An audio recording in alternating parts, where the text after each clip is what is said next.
नमस्कार, जय हिंद साथियों। साथियों, इस चैनल पर आज से हम लोग एक नए सीरीज की शुरुआत कर रहे हैं। वो सीरीज का नाम है पूर्वालोकन। जो घटना चक्र आती है, जो बीपीएससी, यूपीएससी या यूपीपीएससी के लिए आती है, उसका जीव विज्ञान का हम लोग जो है एक एक क्वेश्चन का डिस्कशन करेंगे, ऑब्जेक्टिव प्रश्न का। मैं आपको पहले ही क्लियर कर देता हूं कि मैं जो उसमें सब्जेक्टिव कुछ दिया हुआ है लाइन, वो मैं नहीं पढ़ूंगा। मैं सिर्फ और सिर्फ ऑब्जेक्टिव क्वेश्चन का डिस्कस करूंगा और उसको जो है क्लियर से आपको समझाने की कोशिश करूंगा। उसका जो भी एक्स्ट्रा पॉइंट आएगा, उसका जो भी थ्योरी आएगा, उसको क्लियर करने की कोशिश करूंगा। तो आप इस सीरीज से जुड़िए। अगर आपको वीडियो अच्छा लगेगा तो आप लाइक कीजिएगा और आगे भी शेयर कीजिएगा। और अपने इसको मैं एक प्लेलिस्ट बना दूंगा। प्लेलिस्ट में इसको सेव करके बार बार वीडियो देख सकते हैं और आपके एग्जाम के लिए बहुत ही ज्यादा ये बेनिफिट होने वाला है। ठीक है, तो चलिए शुरू करते हैं। ये घटना चक्र का जीव विज्ञान का जो है पहला टॉपिक है और सबसे पहला प्रश्न है कि जंतु विज्ञान अध्ययन करता है। तो जंतु विज्ञान में किस चीज का अध्ययन किया जाता है? तो जंतु विज्ञान में जो है जीवित और मृत जानवरों का अध्ययन किया जाता है। ठीक है, देखिए लीनियस एक वैज्ञानिक थे। क्या नाम था वैज्ञानिक का? वैज्ञानिक का नाम था लीनियस। ठीक है, ये लीनियस वैज्ञानिक जो है पूरे जगत को जो दो भागों में बांटा था। एक प्लांट या पादप कह सकते हैं जिसको, एक होगा जंतु। ठीक है, और जंतु विज्ञान का जनक किसे कहा जाता है? तो जंतु विज्ञान का जनक कहा जाता है अरस्तु को। जंतु विज्ञान के जनक किसे कहा जाता है? अरस्तु को कहा जाता है। तो जंतु विज्ञान में जो जूलॉजी है, जूलॉजी में किसका अध्ययन किया जाता है? तो जीवित व मृत जानवरों का अध्ययन किया जाता है। यहाँ पर डिटेल दिया हुआ है कि जंतु विज्ञान के अंतर्गत जीवित एवं मृत जंतुओं का विस्तृत अध्ययन किया जाता है। जंतु विज्ञान जीव विज्ञान की एक प्रमुख शाखा है जिसके जनक अरस्तु को माने जाते हैं। तो जंतु विज्ञान के जनक किसे माना जाता है? फादर ऑफ जूलॉजी किसे कहा जाता है? तो अरस्तु को कहा जाता है। अब यहाँ पर एक और आगे है, अगला प्रश्न है कि सूची एक को सूची दो से मिलाइए। जो पक्षी है, पक्षी के जो विज्ञान को क्या कहा जाता है? पक्षी के विज्ञान को कहा जाता है ऑर्निथोलॉजी। ठीक है, तो इस प्रकार से हम मिलाने की कोशिश करते हैं और यहाँ पर दिया हुआ है, यहाँ पर पक्षी के विज्ञान को क्या कहा जाता है? तो पक्षी के विज्ञान को कहा जाता है ऑर्निथोलॉजी। ठीक है, वंशागति को क्या कहा जाता है? जेनेटिक्स। वंशागति जो वंश एक वंश से दूसरे वंश के बारे में जानकारी प्राप्त करते हैं, उसको कहा जाता है जेनेटिक्स कहा जाता है। पर्यावरण को इकोलॉजी कहा जाता है। जीवाश्म को क्या कहा जाता है? पेलियोबायोलॉजी कहा जाता है। जीवाश्म को क्या कहा जाता है? पेलियोबायोलॉजी या जीवाश्मिकी कहा जाता है, जिसको पेलियोनेंटोलॉजी कहा जाता है। ठीक है, तो जीवाश्म विज्ञान को पेलियोबायोलॉजी या जीवाश्मिकी कहा जाता है। अगला प्रश्न है कि फूलों के अध्ययन को क्या कहा जाता है? तो फूलों के अध्ययन को एंथोलॉजी कहा जाता है। फूलों के अध्ययन को क्या कहा जाता है? एंथोलॉजी कहा जाता है। अब आपके दिमाग में आ जाएगा कि फ्रोनोलॉजी किसे कहते हैं, एग्रोएस्ट्रोलॉजी किसे कहते हैं, पेलिनोलॉजी किसे कहते हैं। तो चलिए आगे यहाँ पर दिया हुआ है। फ्रोनोलॉजी क्या है? तो मस्तिष्क के विभिन्न भागों की क्रियाशीलता तथा विक्षिप्तता का अध्ययन करता है।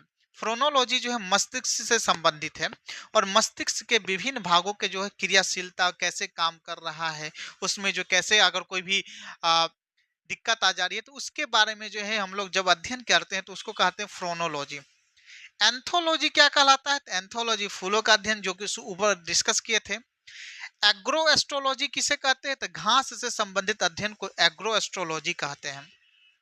पेलिनोलॉजी किसे कहते हैं? तो विभिन्न प्रकार के पराग कणों का अध्ययन पेलिनोलॉजी कहलाता है।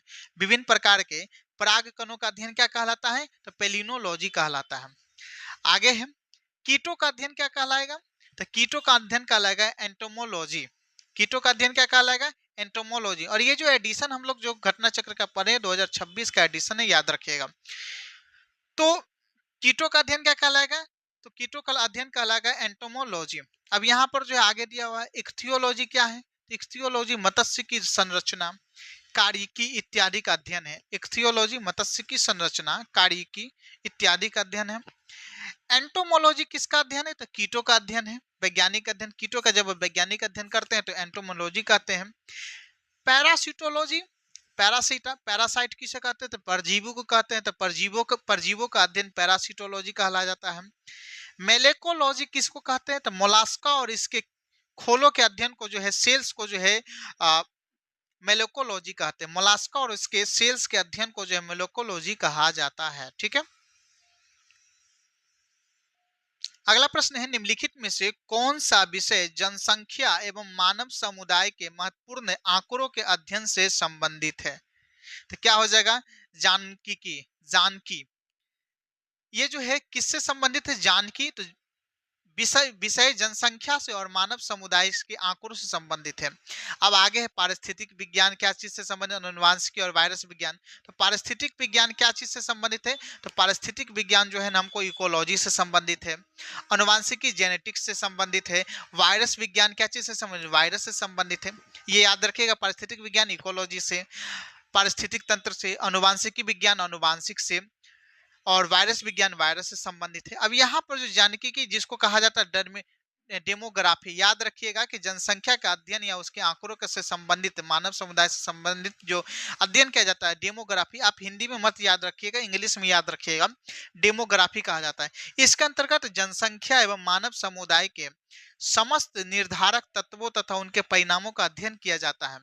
इसके अंतर्गत जनसंख्या के आकार, क्षेत्रीय वितरण एवं बनावट, उसमें पाए जाने वाले परिवर्तन तथा परिवर्तन के उत्तरदायी कारकों जैसे जन्म दर, मृत्यु दर, क्षेत्रीय संचरण, सामाजिक गतिशीलता का अध्ययन किया जाता है।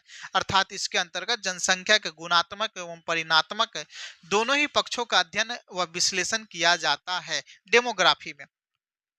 अगला प्रश्न है कि विभिन्न संस्कृतियों के वैज्ञानिक विवरण के तुलनात्मक अध्ययन को क्या कहा जाता है? तो इथनोलॉजी कहा जाता है। जब हम विभिन्न संस्कृतियों के तुलनात्मक अध्ययन करते, जैसे हड़प्पा संस्कृति हो गया या आपका मेसोपोटामिया के संस्कृति हो गया, उसका तुलनात्मक अध्ययन कहलाता है इथनोलॉजी। इथनोलॉजी क्या है? इथनोलॉजी है विभिन्न संस्कृतियों के वैज्ञानिक विवरणों का तुलनात्मक अध्ययन। इथनोग्राफी क्या है? तो किसी विशिष्ट संस्कृति का अध्ययन। इथनोलॉजी हो गया तुलनात्मक अध्ययन, और इथनोग्राफी हो गया किसी विशिष्ट संस्कृति का अध्ययन। जैसे हड़प्पा सभ्यता का हम पूर्ण अध्ययन कर रहे हैं, तो ये हो गया इथनोग्राफी। और जब हड़प्पा और मेसोपोटामिया की सभ्यता को जब तुलना करके अध्ययन कर रहे हैं, तो वो हो जाएगा इथनोलॉजी। इथोलॉजी क्या हो गया? तो इथोलॉजी हो गया मानव सहित सभी जंतुओं के व्यवहार का अध्ययन। इथोलॉजी क्या हो गया? मानव सहित सभी जंतुओं के व्यवहार का अध्ययन जो है इथोलॉजी कहलाता है। एथिक्स क्या कहलाता है? तो नैतिक आचार तथा कर्तव्य का मनोवैज्ञानिक अध्ययन जो है एथिक्स कहलाता है। और ये जो एथिक्स है यूपीएससी में जो है एक सब्जेक्ट है जिसको पढ़ा जाता है। उसमें क्या चीज का पढ़ा जाता है? तो नैतिक आचार विचार और कर्तव्य का मनोवैज्ञानिक अध्ययन उसमें किया जाता है। अगला प्रश्न है, जैविक जगत में होने वाले कार्य, गुण व पद्धति के अध्ययन के इस ज्ञान को मशीनी जगत में उपयोग करने को क्या कहते हैं? तो बायोनिक्स कहते हैं। बायोनिक्स क्या होता है? तो बायोनिक्स होता है प्रकृति में पाए जाने वाले जैविक प्रणालियों के गुणों और विधियों का अध्ययन तथा यांत्रिक दुनिया में इस ज्ञान का उपयोग करना। यांत्रिक दुनिया मतलब जो अभी क्या कहते हैं कि मशीनी जगत में जो कंप्यूटराइज दुनिया हो रहा है, मशीनरी दुनिया हो रहा है, उसके में जो उसका उपयोग करना जो है वो बायोनिक्स कहलाता है।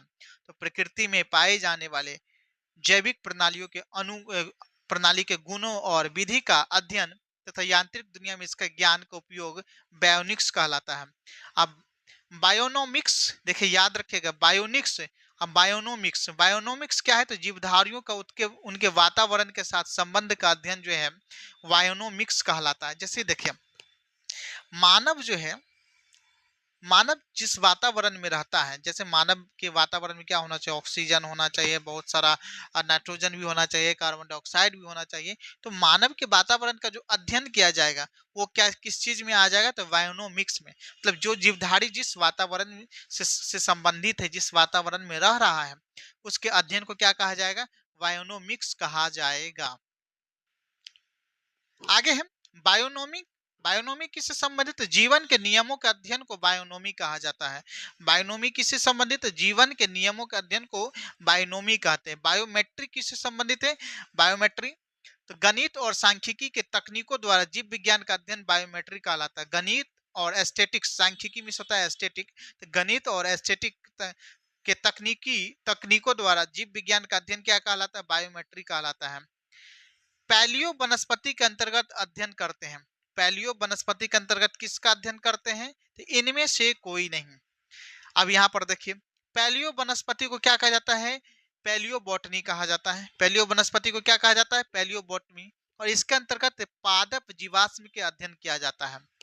ठीक है, पादप जीवाश्म के अध्ययन किसके अंतर्गत किया जाता है? तो पैलियो बॉटनी के अंतर्गत किया जाता है, जो कि लाखों वर्ष पूर्व बर्फ, मिट्टी इत्यादि के नीचे किसी प्राकृतिक घटना के कारण दब गए थे। उनकी छाप पत्थरों की चट्टानों से प्राप्त होती है। जीवाश्मों से जैव विकास के वास्तविक ठोस प्रमाण से मिलते हैं। प्रोफेसर बिरबल साहनी को भारतीय जीवाश्म वनस्पति विज्ञान का जनक कहा जाता है। ये याद रखिएगा, प्रोफेसर बिरबल साहनी को जो है भारतीय जीवाश्म वनस्पति विज्ञान का जनक कहा जाता है। तो पैलियो वनस्पति या पैलियो बॉटनी में किसका अध्ययन किया जाता है? तो पादप जीवाश्मों का अध्ययन किया जाता है। आगे है, रेशम कीट किससे संबंधित है? सेरीकल्चर से संबंधित है रेशम कीट। एपीकल्चर क्या चीज से संबंधित है? तो शहद उत्पादन से संबंधित है और मधुमक्खी पालन से संबंधित है एपीकल्चर।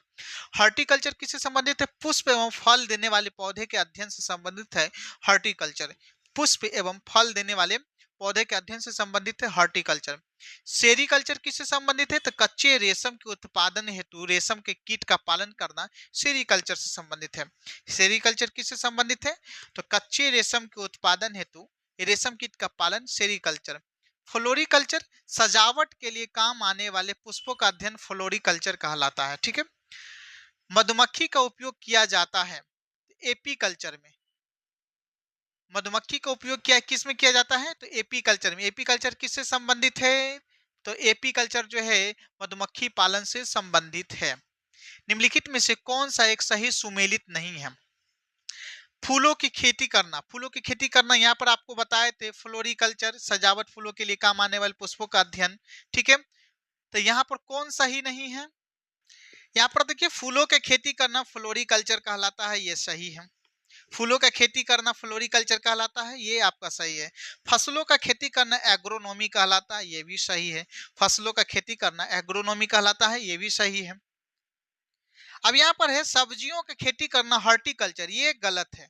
सब्जियों का खेती करना हॉर्टिकल्चर नहीं कहलाता है। देखिए, हॉर्टिकल्चर जो है बागवानी से संबंधित है। क्या चीज से संबंधित है? बागवानी से संबंधित है। और सब्जियों का खेती करना जो है, सब्जियों की कृषि करना ओलेरी कल्चर से संबंधित है। क्या चीज से संबंधित है? तो ओलेरी कल्चर। ठीक है, फलों की खेती करना पोमोलॉजी कहलाता है, ये भी सही है। अब यहाँ पर देखिए डिटेल में दिया हुआ है, बागवानी यानी हॉर्टिकल्चर से संबंधित है। कृषि की एक विशेष पद्धति है, इसके तहत फलों की कृषि पोमोलॉजी किया जाता है। बागवानी क्या होता है? बागवानी हॉर्टिकल्चर और फलों की कृषि पोमोलॉजी। सब्जियों की कृषि ओलेरी कल्चर, फूलों की कृषि फोलेरी कल्चर। तो इस प्रकार से जो है ऑप्शन सी गलत है। ओलेरी कल्चर सब्जियों से संबंधित है। ठीक है, ओलेरी कल्चर किससे संबंधित है? तो सब्जियों से संबंधित है। और हॉर्टिकल्चर बागवानी से संबंधित है। ठीक है, आगे है, सब्जी के लिए काम आने वाले पौधे का अध्ययन को क्या कहते हैं? अभी तुरंत पढ़े हैं, ओलेरी कल्चर। निम्नलिखित युग में सुमेलित नहीं है। तो देखिए, एपीकल्चर शहद की मधुमक्खी, ये सही है। एपीकल्चर जो है शहद की मधुमक्खी। सेरीकल्चर सिल्क वर्म से है, मतलब रेशम कीट से, ये भी सही है।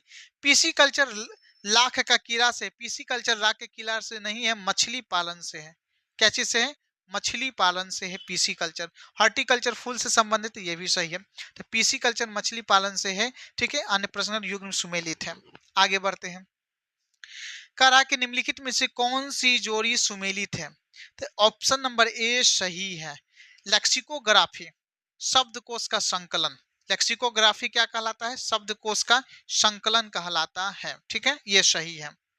अब यहाँ पर देखते हैं लेक्सिकोग्राफी क्या है? तो शब्दकोश का संकलन या संयोजन। फिलोलॉजी भाषा की संरचना, विकास एवं इतिहास का अध्ययन फिलोलॉजी कहलाता है। एंटोमोलॉजी क्या कहलाता है? तो कीटों का अध्ययन एंटोमोलॉजी कहलाता है। आइकोनोग्राफी क्या कहलाता है? तो प्रतिमाओं या चित्रकला का अध्ययन जो है आइकोनोग्राफी कहलाता है। आगे है लेक्सिकोग्राफी, क्या चीज से संबंधित, शब्दकोश के संयोजन से जो है लेक्सिकोग्राफी संबंधित है। विटीकल्चर किससे संबंधित है, तो अंगूर के उत्पादन से जो है विटीकल्चर संबंधित है। ठीक है, विटीकल्चर अंगूर के उत्पादन एवं उनके अध्ययन से संबंधित विज्ञान की शाखा है। आगे है कीट वर्म, वर्मी कल्चर क्या है। वर्मी कल्चर क्या है, तो कीटों की वृद्धि करने वाले विज्ञान को जो है कीट वर्म कहते हैं, यानी कि कीट वर्म नहीं, कीट संवर्धन कहते हैं, जिसको वर्मी कल्चर कहते हैं। यहाँ पर देखिए डिटेल दिया हुआ है कि कीट संवर्धन कीटों जैसे केचुआ की वृद्धि करने का विज्ञान है। केचुआ को कृषकों का मित्र कहा जाता है, मित्र कहा जाता है। केचुआ को जो है कृषकों का मित्र कहा जाता है। क्यों, क्योंकि जो है केचुआ का जो उत्पाद होता है, उत्सर्जी पदार्थ होता है, उत्सर्जी पदार्थ जो खाना खाने के बाद निकालता है, उत्सर्जी पदार्थ जो है एक उर्वरक का कार्य करता है। क्या चीज का कार्य करता है, उर्वरक का कार्य करता है। इसलिए केचुआ को जो है कृषकों का मित्र कहा जाता है। भूमि का आंत भी कहा जाता है। केचुआ को क्या कहा जाता है, भूमि का आंत भी कहा जाता है। केचुआ खाद या वर्मी कंपोस्ट पोषक पदार्थों से भरपूर एक उत्तम जैव जैव उर्वरक है। आगे वर्मी कल्चर क्या चीज से संबंधित है, तो अर्थ वर्म से संबंधित है वर्मी कल्चर। वर्मी कंपोस्ट को वर्मी कल्चर या केचुआ पालन भी कहते हैं। वर्मी कंपोस्ट को क्या कहते हैं, तो वर्मी कल्चर या केचुआ पालन कहते हैं। केचुआ के मल से तैयार खाद ही वर्मी कंपोस्ट कहलाती है। आगे है जेनेटिक्स में किसका अध्ययन किया जाता है, तो आनुवांशिकता और विचरण का अध्ययन किया जाता है। ठीक है, डीएनए वगैरह सब का जो है डीएनए वगैरह सब का जेनेटिक्स में अध्ययन किया जाता है। जेनेटिक्स या आनुवांशिकी जीव विज्ञान की वह शाखा है जिसके अंतर्गत जीवधारुओं के आनुवांशिक लक्षणों तथा इसकी वंशागति व विविधता का अध्ययन किया जाता है। आगे है जेरंटोलॉजी किससे संबंधित है, तो वृद्ध अवस्था से, वृद्धापन से जो है जेरंटोलॉजी संबंधित है। जेरंटोलॉजी जीव विज्ञान की एक उपशाखा है जिसका संबंध वृद्ध व्यक्तियों से है। वृद्धावस्था में मांसपेशियों शिथिल हो जाती है तथा शरीर के अंग भी युवावस्था की तरह कार्य नहीं कर पाते हैं। आज के वैज्ञानिक इस बात का पता लगाने का प्रयत्न कर रहे हैं कि मनुष्य में बुढ़ापा या जीर्णता लाने के लिए शरीर के कौन कौन से क्रियात्मक परिवर्तन उत्तरदायी है। तो वृद्धापन से जो संबंधित क्या चीज है, तो जेरंटोलॉजी वृद्धापन से संबंधित है। आगे वृद्धावस्था एवं काल प्रभावन के विषय में ज्ञान प्राप्त करने की विधा को क्या कहते हैं, तो जेरंटोलॉजी कहते हैं। ऊपर ही हम लोग डिस्कस किए थे। आगे है जेरंटोलॉजी वृद्धावस्था से संबंधित है और काल प्रभावन के सामाजिक मनोवैज्ञानिक और जैविक पहलुओं के अध्ययन की विधा है। ऑन्कोलॉजी क्या चीज से संबंधित है, चिकित्सा विज्ञान से संबंधित है। ऑन्कोलॉजी चिकित्सा विज्ञान की एक शाखा है जिसमें कैंसर का अध्ययन किया जाता है। कैंसर से संबंधित ट्यूमर का अध्ययन किया जाता है। तो ऑन्कोलॉजी चिकित्सा विज्ञान की वह शाखा है जिसके अंतर्गत कैंसर से संबंधित ट्यूमर का अध्ययन किया जाता है। टेरेटोलॉजी किससे संबंधित है, टेरेटोलॉजी जो है शारीरिक विकास में आने वाले असमताओं का अध्ययन किया जाता है। टेरोटोलॉजी किससे संबंधित है, शारीरिक विकास में जो असमता आता है उससे टेरोटोलॉजी संबंधित। ऑर्निथोलॉजी, ऑर्निथोलॉजी जो जंतु विज्ञान से संबंधित है जिसके अंतर्गत हम लोग पक्षियों का अध्ययन करते हैं। ऑर्निथोलॉजी किससे संबंधित है, तो पक्षियों के अध्ययन से संबंधित है। आगे है कि वृद्धावस्था किससे संबंधित है, जेरंटोलॉजी। जेरंटोलॉजी जो है वृद्धावस्था से संबंधित है। पोडोलॉजी किससे संबंधित है, तो मिट्टी से संबंधित है पोडोलॉजी। पोडोलॉजी के अंतर्गत मृदा का निर्माण, मृदा के प्रकार इत्यादि का अध्ययन करते हैं। ठीक है, इसके अंतर्गत जो है हम लोग पोडोलॉजी के अंतर्गत मिट्टी का अध्ययन करते हैं। अस्थियों का अध्ययन विज्ञान की किस शाखा के अंतर्गत आता है, तो ऑस्टियोलॉजी के अंतर्गत आता है। ऑस्टियोलॉजी के अंतर्गत ऑस्टियो या हड्डियों का अध्ययन किया जाता है। ओरोलॉजी के अंतर्गत पर्वतों का अध्ययन किया जाता है। सोरोलॉजी के अंतर्गत सुधीर सीरम का वैज्ञानिक अध्ययन किया जाता है। जियोलॉजी के अंतर्गत पृथ्वी के आंतरिक संरचना तथा उसमें पाए जाने वाले पदार्थों का अध्ययन किया जाता है। हड्डियों की पढ़ाई विज्ञान की किसके अंतर्गत आता है, तो ऑस्टियोलॉजी के अंतर्गत आता है। ऑस्टियोलॉजी के अंतर्गत हड्डियों की पढ़ाई का। ठीक है, नेक्स्ट प्रश्न है निम्नलिखित में से बेमेल को ज्ञात कीजिए। बेमेल को, तो साइकोलॉजी बेमेल है। आप कहिएगा कैसे, तो फिजियोलॉजी, पैथोलॉजी, बैक्टीरियोलॉजी जीव विज्ञान से संबंधित है। फिजियोलॉजी, पैथोलॉजी, बैक्टीरियोलॉजी जीव विज्ञान से संबंधित, जबकि साइकोलॉजी मनोविज्ञान से संबंधित है। हाइड्रोपोनिक्स किससे संबंधित है? तो मृदा विहीन पादप संवर्धन से, यानी कि बिना मिट्टी का फसल उगाने का जो कला है उससे संबंधित है हाइड्रोपोनिक्स। तो हाइड्रोपोनिक्स एक ऐसी प्रक्रिया है जिसमें खनिज पोषक तत्वों के विलयन के प्रयोग द्वारा जल में पौधे का उगाया जाता है। जल में जो पौधा उगाया जाता है, आजकल देख रहे हैं हाइड्रोपोनिक्स बहुत ज्यादा चर्चा में है। ये पौधे के उगाने की ऐसी विधि जिसमें भूमि में पौधे नहीं उगाए जाते हैं। तो इस प्रकार से हम लोग जो है आ, घटना चक्र के जीव विज्ञान का एक टॉपिक डिस्कस कर लिए हैं। अगला टॉपिक नेक्स्ट वीडियो में हम लोग डिस्कस करेंगे। अगर वीडियो अच्छा लगे तो लाइक कीजिएगा, चैनल को सब्सक्राइब कीजिएगा। फिर मिलते हैं नेक्स्ट वीडियो में। जय